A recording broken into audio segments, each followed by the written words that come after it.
Chorus and the New Thought Messengers. Hello, everyone. We're doing something a little different. Can you see? Hi, Susie. I'm glad you're here, love. Welcome, welcome, welcome. Welcome to the New Thought Center for Spiritual Living. I am Shannon O'Hurley, and I get to be your senior minister. What a gift it is to be here this day that love has made. I want to welcome all of you into this space, all of you online from wherever you are watching.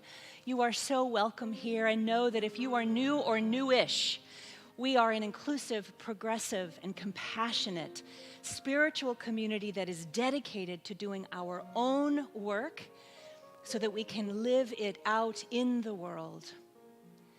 What a blessing to be together, yes? Let's take a moment, a deep, nourishing breath, as we acknowledge together that we are on the ancestral land of the Kalapuya people, and we affirm indigenous history, experiences, and sovereignty. And so now, like we love to do on these mornings, these glorious Sunday mornings, we like to share our vision and our mission together with one voice. So as you are comfortable, I invite you to speak this with me. Our vision: recognizing our oneness, we envision a world that works for everyone and all creation. And our mission: providing spiritual tools for personal and global transformation.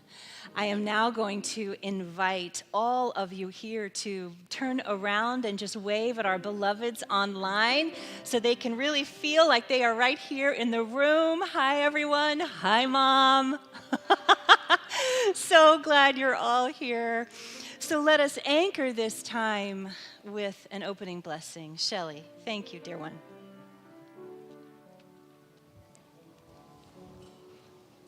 I invite you to join me in presencing ourselves in time and space, whether you're here in the building or with us online, to allow the breath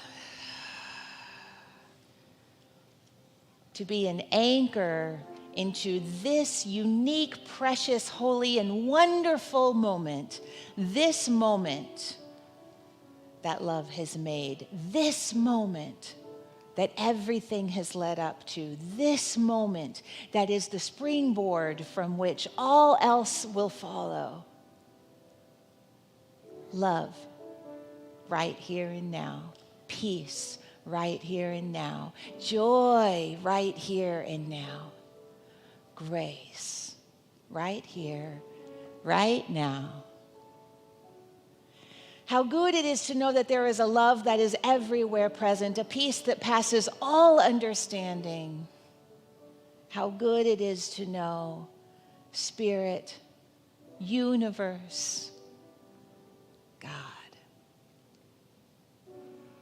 In this place of remembrance, I speak a word of blessing. I am so grateful for this time together this day. I am so grateful for an opportunity to remember truth this day, the truth that God is indeed, love is indeed, Spirit is indeed everywhere, right where we are, in all the hurting places, love. And so I speak a word of blessing on our time together. How good it is to be in community this day. I bless our incredible music ministry. I bless Rev Shannon and the conversation that will be held this day. I bless those people working with our children. God bless the children. All of the volunteers, all of the staff, every gift that makes this moment possible. I'm just so incredibly grateful for it all, because all of this lays a groundwork of health, of wholeness, of joy, of peace for our lives to rest on. And so in this gratitude, in this love, in this day, we let it be. Blessed, blessed be. And so it is. And so it is. And so we're going to continue this time of spiritual practice with a song. It's a beautiful song, very easy to learn if you don't know it yet. And I'm going to invite you to stand as you're able. You're going to have some words available. You can join us. If you feel like it, you can move your body. But what I know is that this presence of love is all good, and it is right where we are, now and always.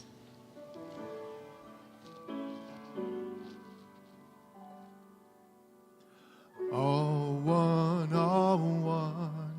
holy, holy. All one, holy, holy.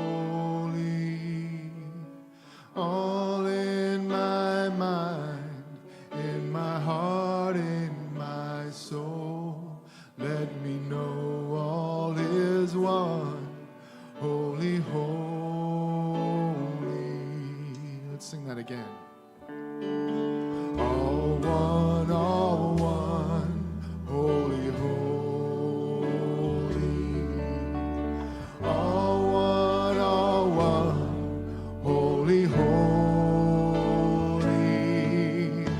All in my mind, in my heart, in my soul. Let me know all is one, holy, holy. All love, holy, holy. All love, holy, holy. All in my mind, in my heart, in my soul. Let me know all is love, holy, holy. All God, all God, all God, holy, holy. All God, holy, holy. All in my mind, in my heart, in my soul. Let me know all is God, holy, holy. All one, all God, holy, holy. All one, holy, holy. All in my mind, in my heart, in my soul. Let me know all is one, holy, holy.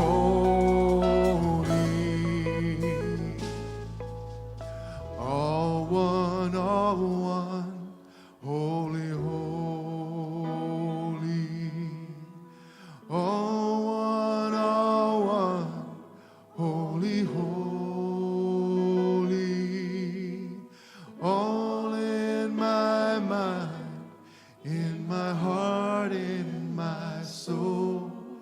Let me know all is one, holy, holy. All in my mind, in my heart, in my soul. Let me know all is one, holy, holy.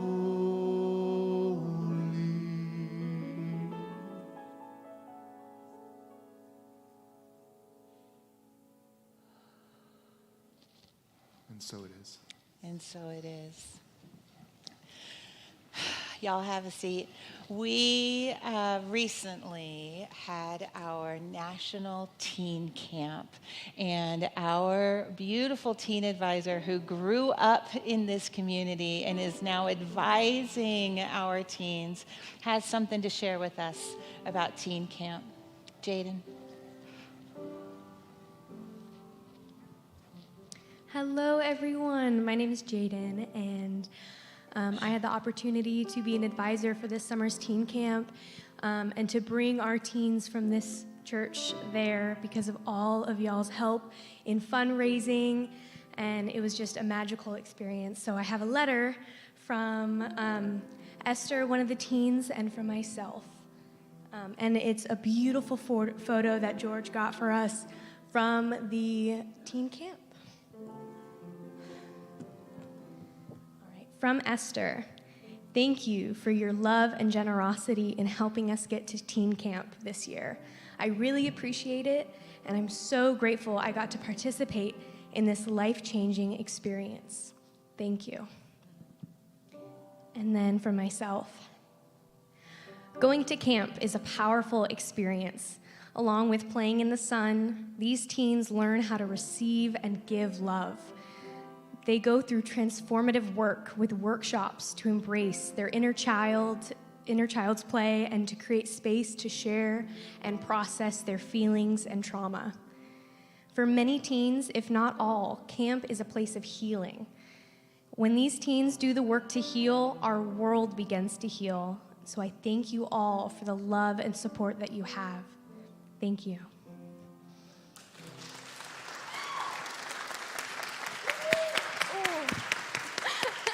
And I totally forgot to. We have a picture book that I made of camp experiences this week. It has so many memories and love from the teens. So I'll have that downstairs for y'all to check out. So yeah. Thank you, Jaden. And now I'm pleased to have back with us Blaine Moody.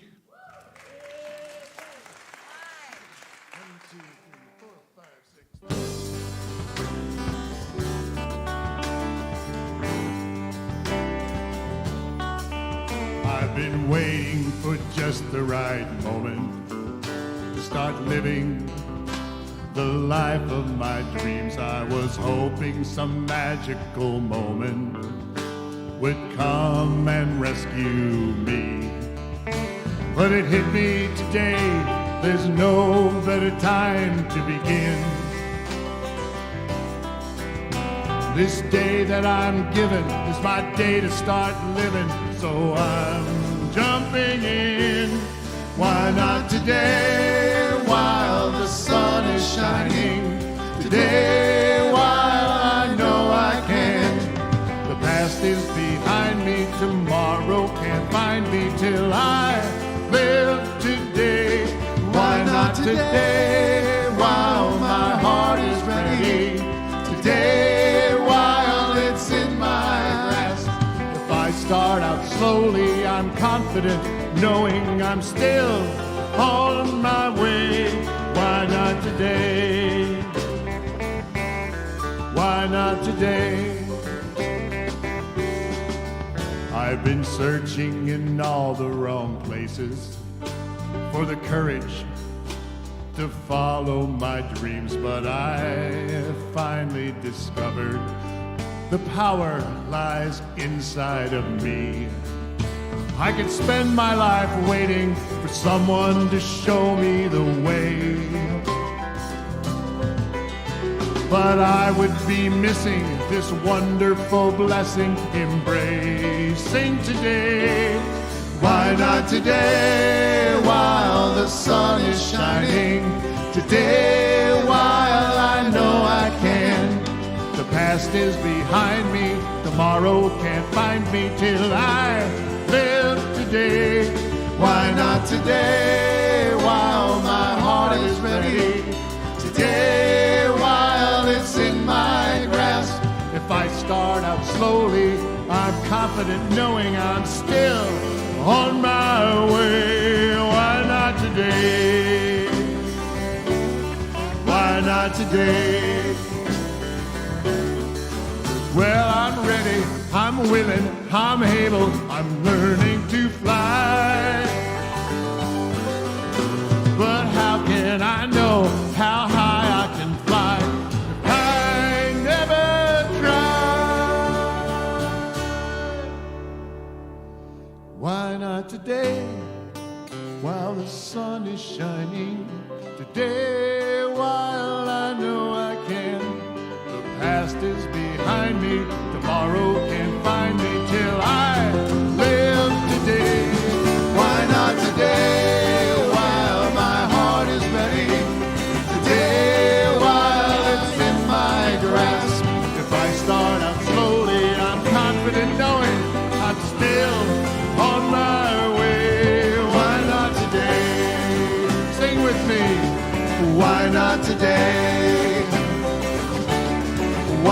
not today? Why not today? Okay, last time. Why not today? Why not?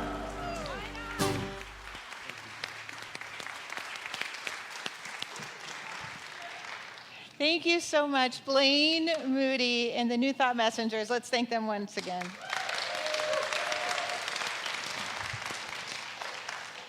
We have a very special conversation to be had this morning. We call these Sundays Conversations at the Center, and we do them 2 or 3 times a year.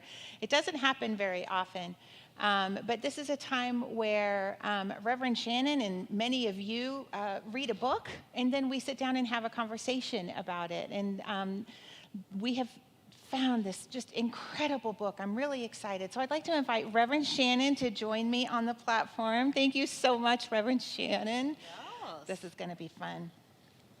So, while Reverend Shannon's getting settled, from chapter 5, this book, Church of the Wild, How Nature Invites Us into the Sacred, by Victoria Lours. This is the book that we're going to be talking about today.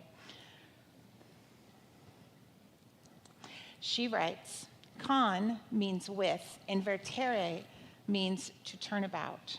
So the word conversation means to change together, to turn and face each other with a sense of ongoing mutual growth, which is essentially the meaning of transformation." So we're going to have a real conversation together. And these conversations are meant to be transforming for all of us. So this book is transformative. Among other things, it asks us to examine how we have, in this 21st century experience of ours, how have we separated ourselves from the natural world, from Mother Nature, and therefore the divine? And how do we get back to her? So, and in the process of coming back, we get to be a part of the healing. Thank you so much, Reverend Shannon. You liked this book too, didn't you? I love this book. I love this book.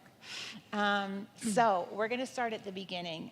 In Church of the Wild, the author invites us back to our childhood and asks us to remember our relationship with the earth when we were little. In chapter 5, she uses a powerful question that every single one of us can answer, all of us. And everyone's answer will be different, but she assures us that we can all answer it, and that is this. She asks, "Tell me about the land that raised you."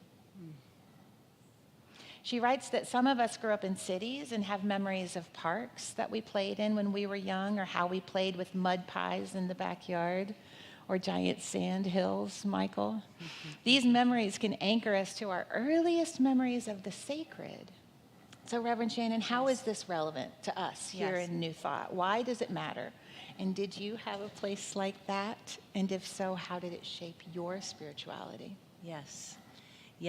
So I did. I will tell you all about that in a moment. I want to just preface this by sharing with you that this brilliant woman, Victoria Lours, is a pastor in the Christian tradition, very progressive, and she did traditional church for a very long time and then realized that there was a disconnect between church inside the walls and the natural world, and that led her on this incredible journey where she now does Church of the Wild, sort of, and really understands the sacred in nature. And so it's a really incredible journey that she makes. And one of the things that I was so moved by, this idea of tell me about the land that raised you, again, we all have, it doesn't matter where you grew up, we all can remember a time when the outside world moved us, where there was a connection with the sacred. Can you identify that for yourself in this moment? Whether it was a tree in your backyard, or again, playing with mud pies, or, a park maybe sliding down a slide and the wind, in your hair, that kind of thing. And if you've been around children who play outside, there is something magical. And when we get to witness that, what we are witnessing really is their communication with the divine, with God, with spirit, whatever word you choose. And I want to share a memory with you because I'm hoping that it will help to sort of spark perhaps a memory or memories of your own first experience with the divine in nature. So when I was very, very young, we had a tree in our front yard. We moved into that house when I was in the fourth grade, and this tree was magical. And when I was little, it took a lot of effort to climb up, but it had the most exquisite branches, and it was literally in front of my bedroom in the front of the house. And there were a lot of kids in my Irish household growing up, and it was my place of respite and escape. Did you have a place like that? For me, it was my tree. And did you have a place like that? I did. What was it for you? I did. We had horses, and we had You had horses? Oh, I wanted to be had just horses. like you. And we had these hay, we had lots of hay. Yeah. And I would just take my book, and I would go lay in the hay under the blue Texas sky. And there's no sky like a blue Texas sky. Yeah. Wow. So mine was a tree, and I would sit up there, and I would think my thoughts, and I would contemplate the world, and kind of escape from all of it. And when I was between the ages of 10 and 11, we had a lot of death in our family. Both my parents' fathers died within 1 year. So both of my grandfathers died, and 2 beloved uncles died in 1 year. So everything was very close to the veil, close to the other side of life. And I was trying to make sense of all of this in my 11-year-old brain. It didn't make any sense, and I was trying to understand death and all of those things. And one day, I was up in my tree. And I'm just going to tell you because it's just us, and let's go deep, okay? Let's go for it. Are you, yeah? Okay. Yes. All right, because it's a little bit vulnerable for me to share this with you. But that's good. It's a great thing. Vulnerability is very good. So I'm sitting in this tree, and I literally see in front of my face my grandfather's face, my mother's father's face, in front of me, just like, Roxana, you're in front of me, but closer. I mean, like right here. It was this. And my grandfather, we called him Papa, had these piercing blue eyes, and it wasn't an imagination. It was my first numinous spiritual experience. Can you relate? I mean, it was him in front of me, in the tree, and he sent me a message for my mom. That's a private message. It's not for me to share, but it was a very clear message, and I was to give it to her. And he said it kind of with his eyes. It wasn't a speaking thing, but I heard it in my head. I heard this message, and it was a message of love, is what I want you to know. It was a message of love, and it was a clear, calm, sparkling message of love. And I immediately climbed down the tree, ran into my mom's bedroom in the house. Mom, you're not going to believe this. And I told her what happened, and to my mother's credit, Mama Peggy, she didn't say, oh, no, honey, no, that couldn't have happened. No. She said, oh, tell me more. Oh. Tell me more. And that was the moment that my empathic sense, my psychic ability, my ability to see spirit, to hear spirit, to be with spirit, happened. It happened in nature. That memory is anchored for me, the land that raised me, the tree that raised me. It's a huge part of why I'm here. It set me on my journey to understand more about spirit and the spirit world and God and source and all of these things.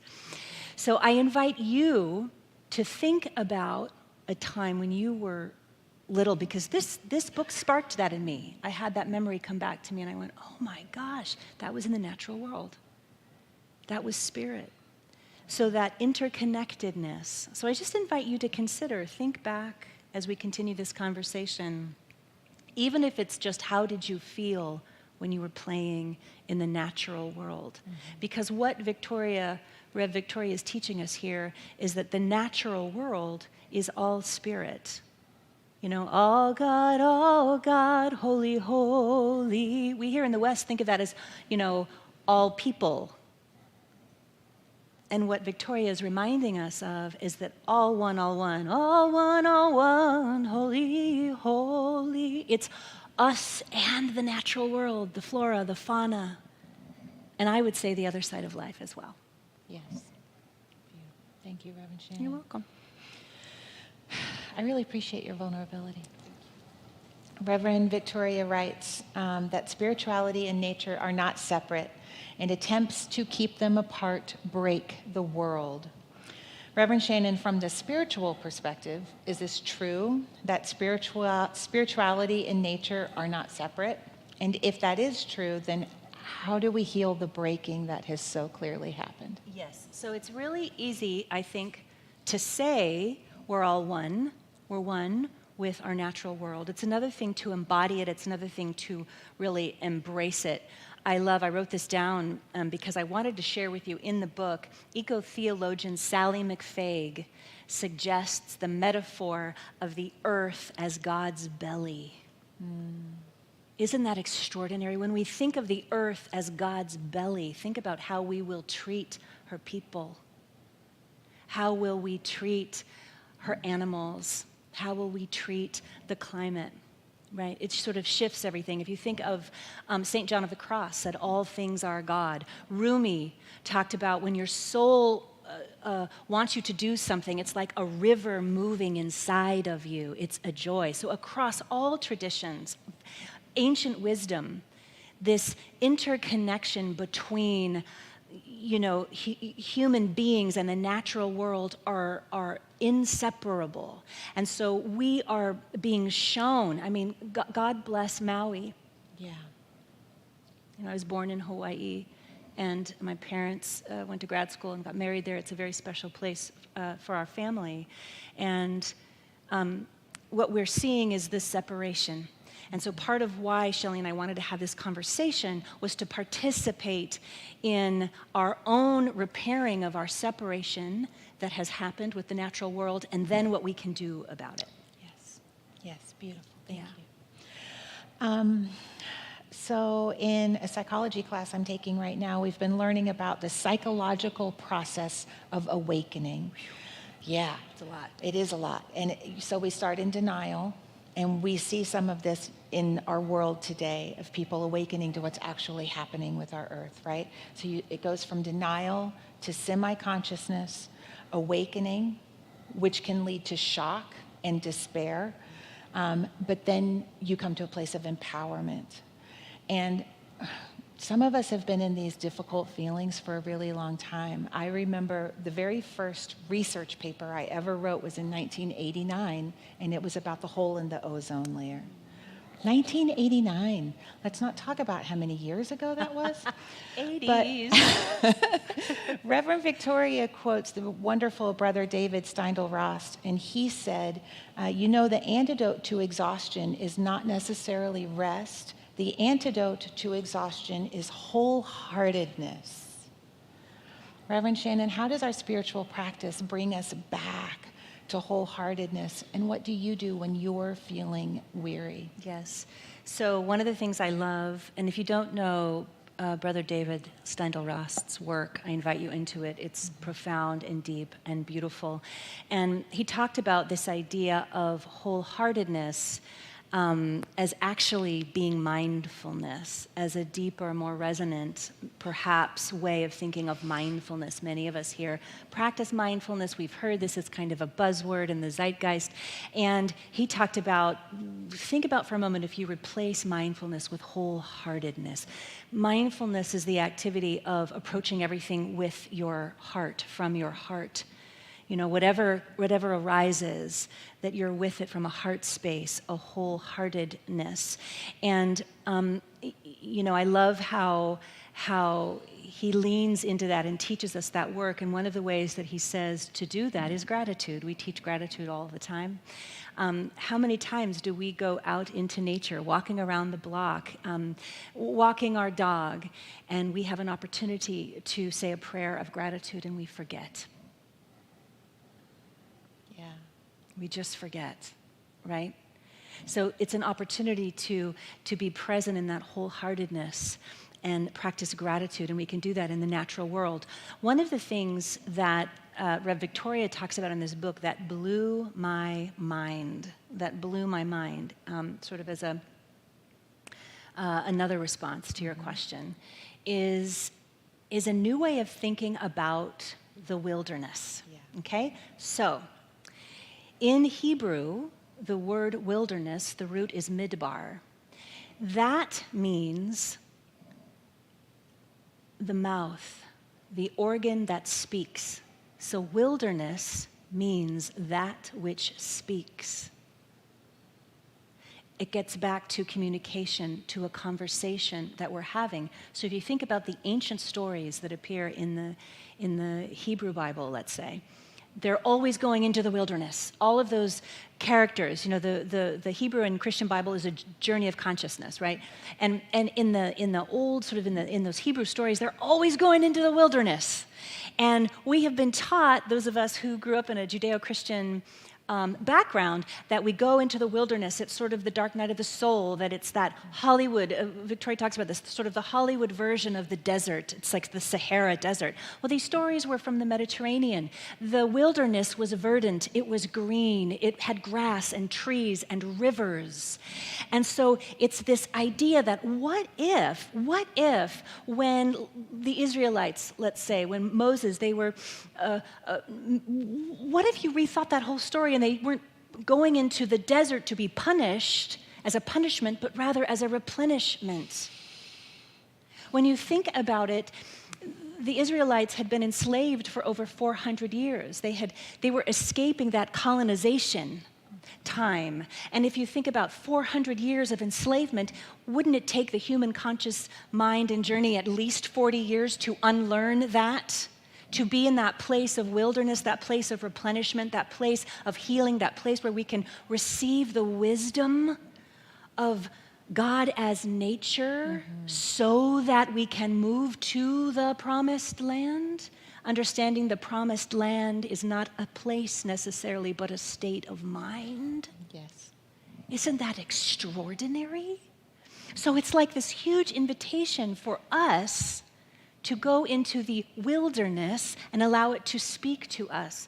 I've talked many times up here about taking gratitude walks or noticing in Mother Nature, the tree in your front lawn or whatever it might, right outside, wherever it might be, but allowing that wilderness time to be a time of healing and growth. Jesus went into the mountains to pray. He went into the garden to pray. He didn't go into a building. So it's just this exquisite reminder to all of us, the God that is everywhere. As Hildegard von Bingen talked about the greening. You know, in the 13th century, oh my God, way before Paul Tillich talked about the ground of our being, Hildegard von Bingen understood that the earth, the ground of our being, was God, was spirit, was source. The air we breathe is God, is spirit, is source, that there's no separation.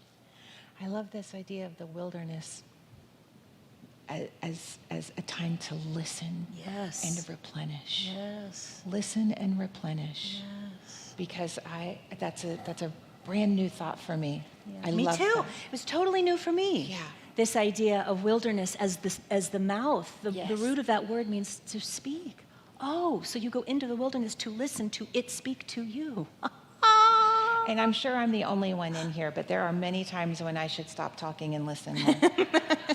In chapter 6, this is fascinating. In chapter 6, Rev Victoria writes about noun people versus verb people. Can you explain that and how it relates to this conversation? Yes.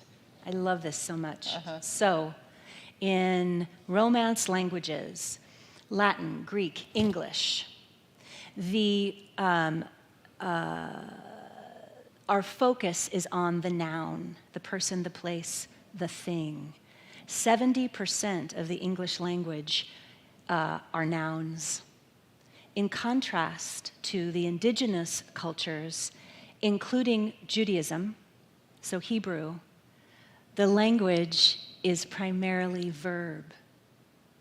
It's 30% noun, so it's the activity of something the being, the becoming. So for example, in a noun culture, Victoria uses this incredible example. If you see dancers on a stage, a noun culture, English-speaking culture, will notice the dancers. An indigenous culture, the Jewish culture, will notice the dancing. And so it's a complete shift in how you see the wilderness, how you see the natural world. In the noun culture in the West, let's say, you go to a forest, you see a tree, the thought is that it's the thing. Mm-hmm. Not only is it the thing, but what can that thing give me? Wood, paper, what can it give me? Indigenous culture, the verbing culture, goes into the forest and sees the tree and recognizes the interconnection between all of it. We're just now starting to begin to understand the richness of this idea of a verbing culture. If you recall, last month I talked about my definition of grace is the activity of love or God or spirit in our life. It's a verb. We talk about a verb, love is a verb, God is a verb, a lot up here. Mm-hmm. And to bring this to the conscious mind is so rich, is it not? Yeah. How many times do we think of the thing and not necessarily the interconnectedness of the thing? And to that, it's really important to understand, and Victoria points this out beautifully, that Jesus of Nazareth, his language was Hebrew. It was the verbing. And so when it was translated from the activity of the interconnectedness of love and all things of the wilderness speaking to us into a noun culture. Hence the disconnect between mystical Christianity, the Gnostics, the original teachings of Jesus, the man of Nazareth, and the church and all that it has become. Totally different. Isn't that fascinating? So I'm going to invite you this week to consider how you observe things in your life. Are you observing it from the noun, the thing, what it can give you, the material object? Or, and if so, no judgment, that's how we were all raised, right? And can you begin to look at it as the doing of the thing, the interconnection of the thing?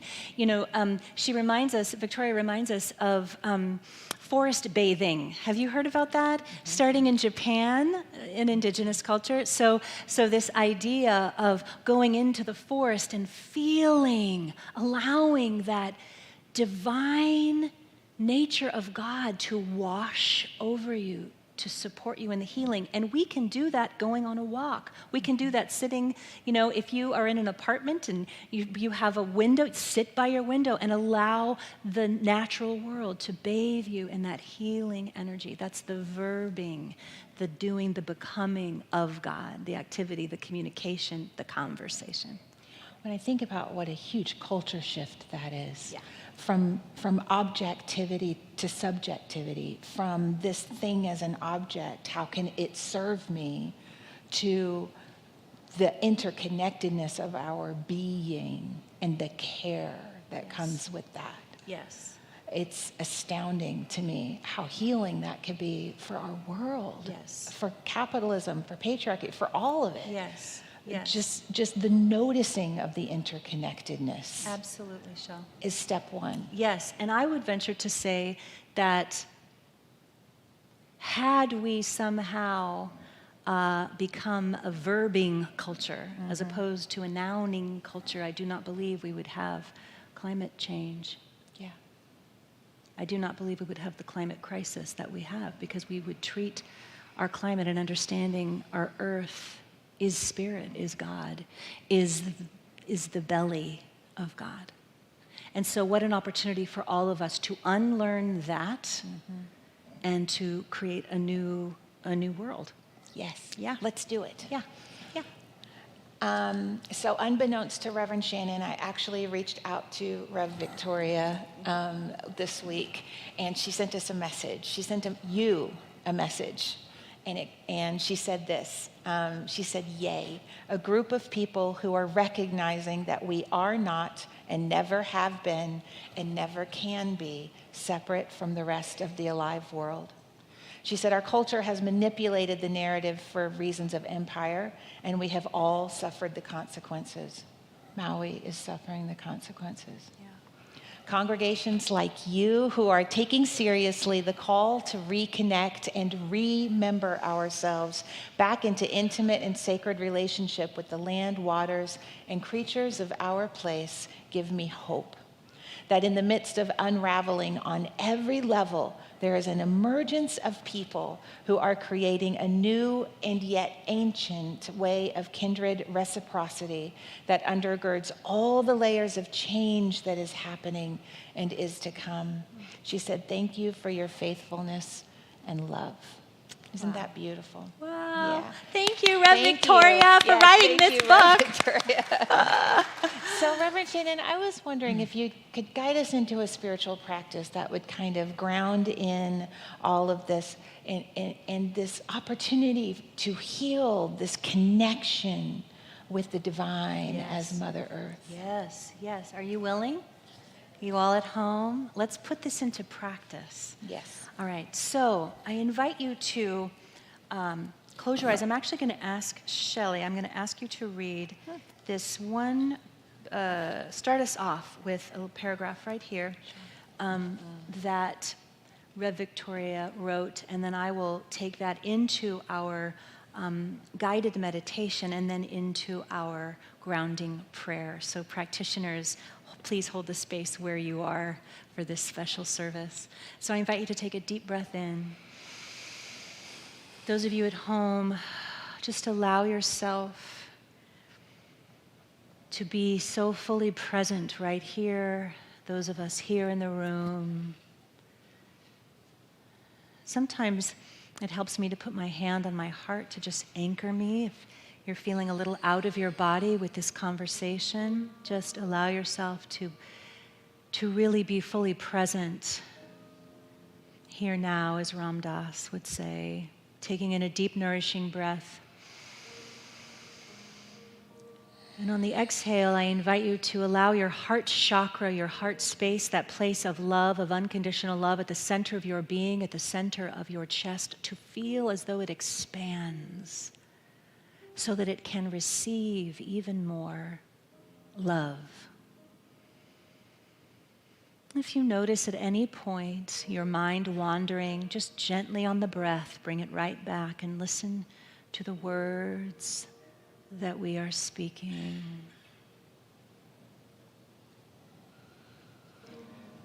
Once upon a time, all humans knew their lives, their food, their survival, their sense of meaning and kinship with God or the gods was connected with all their relations, the hawks and soil and ferns and mosquitoes. Like all the other wild creatures, they belonged to the land, and they knew it. They were untamed and self-willed and listened to their own intrinsic authority. They were part of a grand conversation, a relationship of reciprocity and respect, connecting them with all the other beings and elements of life. And so taking in another deep breath, I invite you to allow yourself, to give yourself permission to connect with all the other beings and the elements of life. I invite you to, in your mind's eye, remember yourself as a child playing outside. The direct experience of the natural world and how it filled you, in whatever way it filled you. I invite you to acknowledge that experience as the communication between you and the God of your understanding. That soul connection between you and the grass and the sky, maybe the hay or the horses or the trees or the slides or the swings, the walks, the flowers that would pop up between the cracks in the sidewalk, whatever it was for you. I invite you to deeply root in this memory the understanding that that too was God, that too was love, that too was spirit.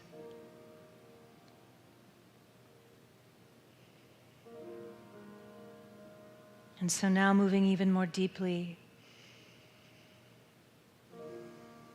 I invite you into a silent communication with spirit, with the natural world, in whatever way feels authentic to you.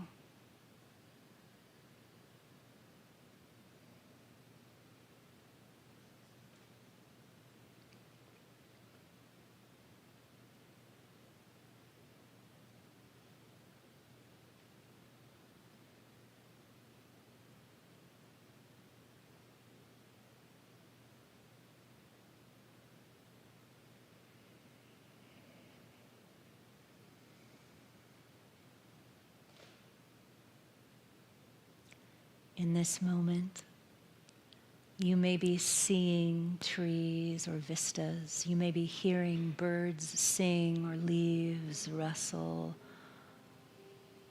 or hearing the waves of the ocean or rain on a roof. I invite you to embrace and embody this as God in your world. This as spirit in your world, this as love in your world.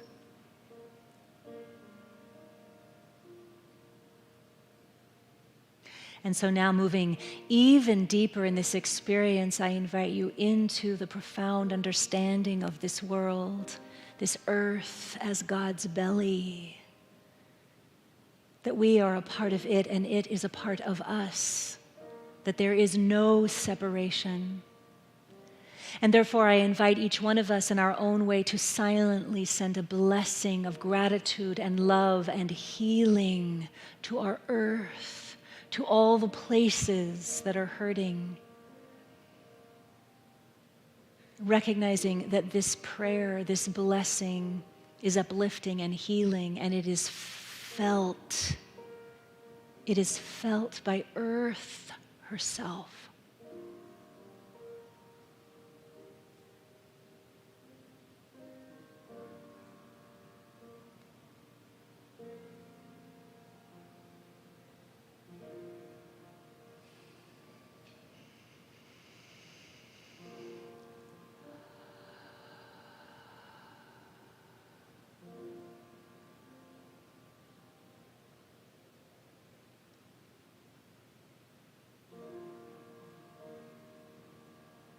This communication, this conversation is felt and heard and received. And so it is from this deep place of healing and recognition that I affirm for each one of us that we humans, we get to bless this earth. We get to bless each other. We get to walk in a way that does no harm. I affirm for each one of us that the ground we walk on is God and the air we breathe is divine.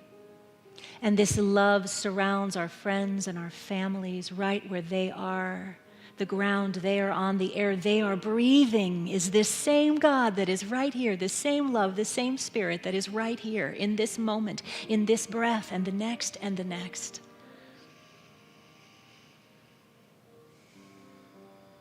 And I bless all people, our sisters, brothers, and siblings everywhere this day, all of those who are in churches and synagogues and mosques and temples, who are in planning meetings, who are on hikes, who are sitting under trees and having picnics in the park, who are planning prayer vigils and care packages to be sent where they are being needed and called for. On behalf of each one of us, I bless all of us in this glorious, glorious web of interconnection and life, affirming it is all God. And this holy conversation continues. It is a blessing upon this earth and upon our hearts. And so it is from this place of grace that I give the deepest, deepest bow of thanks for this truth, for this knowing, for this sharing, for this communication, for this conversation, for this transformation.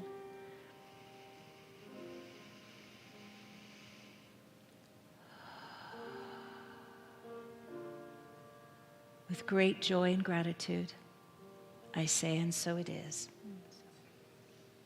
Blessed, blessed be. Amen. I love you all so much. Thank you. Thank you so much, Reverend Shannon. Thank you. Can we thank Thank Reverend you. Shannon for that Thank you. beautiful teaching? Thank you, Reverend Shannon.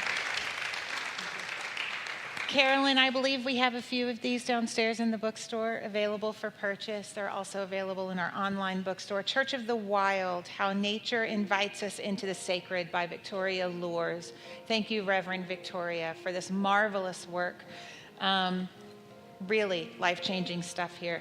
This is our time for conscious giving. I would like to thank you for your contribution that helps to make all of this possible. The cameras, the pews, the lights, all of it happens because of you, because we are a community that are dedicated to creating this opportunity for growth for ourselves, for each other, and for the world. So whatever your contribution is, thank you so much. It is received with gratitude, and it is held with such stewardship by our beautiful Board of Trustees and Reverend Shannon. So let's speak a word of blessing on this gift. How very good it is to be able to contribute this day. From the love of pure spirit within me, I bless this gift. I send it forth to heal and bless and prosper. It does good work in the world and returns to me multiplied abundantly, and so it is. I want to thank our online moderators today, the wonderful practitioners, Melissa K. Allen and Kelly Bastian. Thank you so much for your work today, moderating our online community. It's such a beautiful community we have online. Thank you for joining us. And let's welcome back Blaine Moody. Thank you, Blaine.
Till I am a soul on fire. Lord, let me burn for you again. Let me return to you again. Love, let me burn for you again. Let me return to you again. God, I'm running for your heart. I'm running for your heart. Till I am a soul on fire. Lord, I'm running for your ways. I'm waiting for the day till I am a soul on fire. God, I'm running for your heart. I'm running for your heart till I am a soul on fire. I want to be a soul on fire till I am a soul on fire.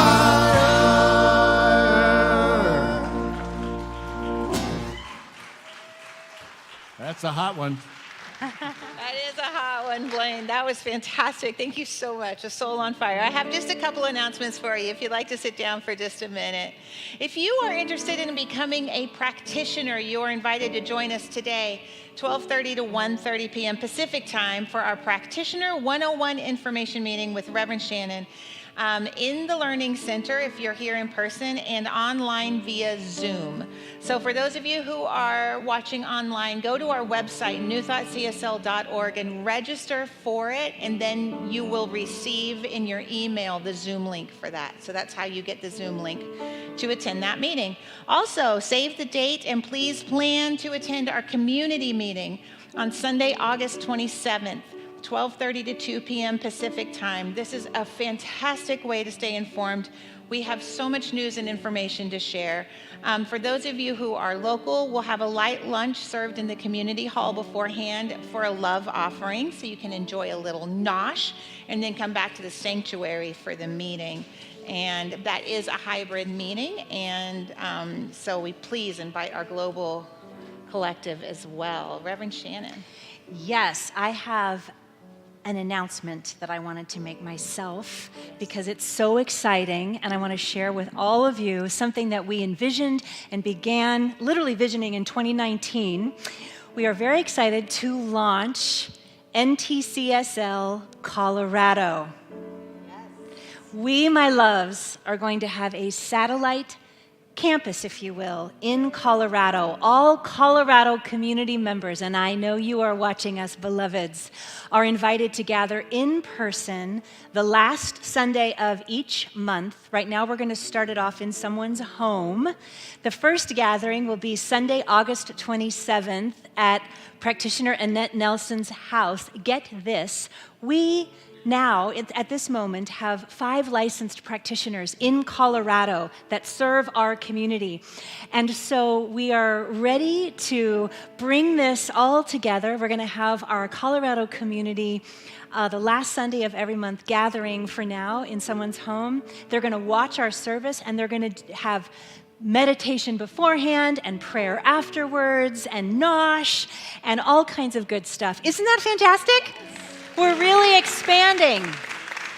This is when we talk about living our values out in the world, this is our global reach, and it took so many hands to make this work. So we're very excited about that. Those of you in Colorado, we love you so much. And if you don't live in Colorado and you would like a satellite campus where you live, we are coming to you soon. So know that. So to that, I want to thank all of you who are here in person. You make this conversation all that it could be. We couldn't have done this without you here. Those of you online, I want to acknowledge we have folks right now watching from Washington, Colorado, Oregon, Florida, Baja, Mexico, California, New Mexico, Boston, Massachusetts, Arizona, and Findhorn, Scotland. Hello, Scott. Oh, we just love you so very, very much. I'm going to invite the practitioners down forward, please. We have prayer after service right here in the sanctuary. If there is anything on your heart, I invite you to avail yourself. You just let them know what you'd like prayer for, and they take it from there. Those of you online, our beloved prayer practitioners, Melissa and Kelly are going to be in a private prayer room. All the information is a link in your chat box there, and you can pray with them. They are there for you as well. What an incredible blessing. So to that, let's all stand for our final blessing. And again, I invite you to stay for prayer if that calls for you this day. So, may you go in the light, as the light, and with the light, until we meet again. May the longtime sun shine upon you, all love surround you, and the pure light within you guide you on your way. You are so loved. Mwah! I release and I let go.